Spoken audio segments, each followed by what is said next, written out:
ಯಡಿಯೂರಪ್ಪನವ್ರು ಮಾತ್ರ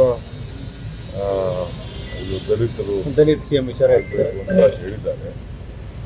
ಅವ್ರಿಗೇನೋ ಸ್ವಲ್ಪ ಹೈಕಮಾಂಡ್ ಅವ್ರಿಗೆ ಮಾಹಿತಿ ಇರಬೇಕು ಅಂತ ಕಾಣ್ತದೆ. ಸಿ ಎಂ ಬದಲಾವಣೆ ಮಾಡ್ತಾರೆ ಅನ್ನೋದು ಅವ್ರಿಗೇನೋ ಮಾಹಿತಿ ಇರಬೇಕು, ಅದಕ್ಕೆ ಅವ್ರು ದಲಿತರು ಮಾಡಬೇಕು.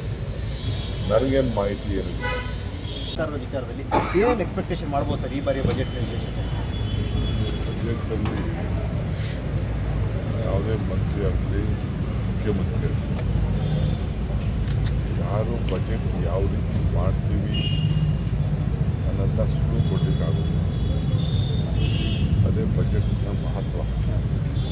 ಸೀಕ್ರೆಸಿ ಮೇಂಟೈನ್ ಮಾಡಬೇಕು, ಗೌಪ್ಯ ಮೇಂಟೈನ್ ಮಾಡಬೇಕು. ಅದಕ್ಕೋಸ್ಕರ ಬಜೆಟ್ ಪ್ರೆಸೆಂಟ್ ಮಾಡೋಕ್ಕಿಂತ ಅರ್ಧ ಗಂಟೆ ಮುಂಚಿತವಾಗಿ ಕ್ಯಾಬಿನೆಟಲ್ಲಿ ಜನರನ್ನು ಎದುರಿಸಿಬಿಟ್ಟು ಆಮೇಲೆ ಮುಖ್ಯಮಂತ್ರಿಗಳು ಬಜೆಟ್ ಓದಂಥ ಒಂದು ಸಂಪ್ರದಾಯ. ಈಗ ನಿಮಗೆಲ್ಲ ನೆನಪಿದೆಯೋ ಗೊತ್ತಿಲ್ಲ. ಬಂಗಾರಪ್ಪನವರು ಬಜೆಟ್ ಓದಿದಾಗ ಆ ಪುಸ್ತಕ 5 ನಿಮಿಷ ಮುಂಚಿತವಾಗಿ ತವಸ್ಕೊಂಡು ಬರೋರು ಯಾರೋ ಸಿಕ್ಬಿಡ್ತು ಅಂತೇಳಿ ದೊಡ್ಡ ಗೊಂದಲ ಆಯಿತು. ಆ ರೀತಿ ಬಜೆಟ್ನ ಭಾಳ ಗೌಪ್ಯತೆಯನ್ನು ಕಾಪಾಡಬೇಕು. ರಾಜ್ಯದ ಹಿತಕ್ಕೆ ಬೇಕಾದಷ್ಟು ಸವಾಲುಗಳಿದೆ. ಇವತ್ತು ಸವಾಲನ್ನು ಕೇಂದ್ರ ಸರ್ಕಾರ ನಮಗೆ ಸಹಕಾರ ಕೊಡ್ತದೆ ಅಂತ ನಾವೆಲ್ಲ ಎಕ್ಸ್ಪೆಕ್ಟ್ ಮಾಡಿದ್ದು. ಅದನ್ನು ಮಾಡಲಿಲ್ಲ. ಯಾಕೆಂದರೆ ಹಿಂದೆ ನೋಡಿ ನಮ್ಮ ನೀರಾವರಿಗೆ 5,000 ಕೊಡ್ತೀವಿ ಅಂತ ಅನೌನ್ಸ್ ಮಾಡಿದ್ರು. ಅದನ್ನೇ ಬೊಮ್ಮಾಯಿ ಅವರು ಹೇಳಿದರು. ಈ ರೀತಿ ಬೇಕಾದಷ್ಟು ಕೊಡುವಂಥ ಅವಕಾಶ ಇತ್ತು. ಏನು ಅವಕಾಶ ಇಲ್ಲ. ನೋಡೋಣ, ಫೈನಾನ್ಸ್ ಮಿನಿಸ್ಟ್ರು ಚೀಫ್ ಮಿನಿಸ್ಟರ್ ಇದ್ದಾರೆ, ಏನು ತೀರ್ಮಾನ ಮಾಡ್ತಾರೆ. ಸರ್ ತಾವೆಲ್ಲೂ ರಾಜಕಾರಣ ಮಾತಾಡ್ತಾ ಇಲ್ಲ ಸರ್ ಇತ್ತೀಚೆಗೆ. ಆದರೆ ರಾಜಕಾರಣ ನಿಂತು ನೀರು ಅಲ್ಲ.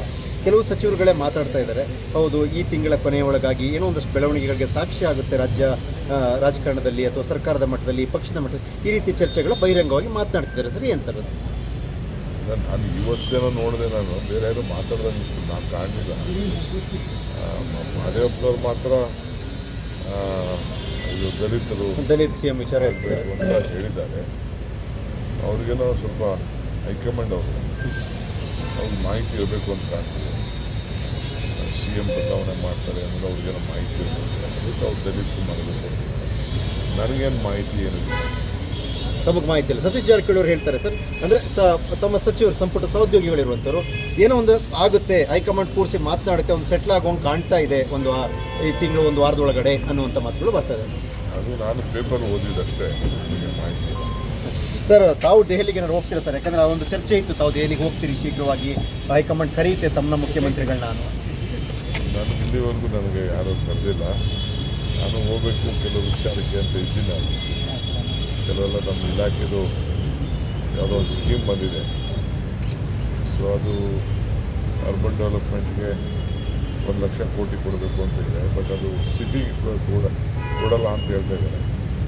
ಸೊ ಅದಕ್ಕೆ ನಾನು ನಮ್ಮ ಅರ್ಬನ್ ಡೆವಲಪ್ಮೆಂಟ್ ನಮ್ಮ minister local you D minister ಹತ್ರ ಮಾತಾಡಿ ಎಲ್ಲೆಲ್ಲಿ ರೂರಲ್ ಸೆಕ್ಟರ್ಗೆ ನಾವು second tyre third tyre city ಮಾಡಬೇಕು ಅಂತ ಅದಕ್ಕೊಂದು ಪ್ರಪೋಸಲ್ ರೆಡಿ ಮಾಡಬೇಕು.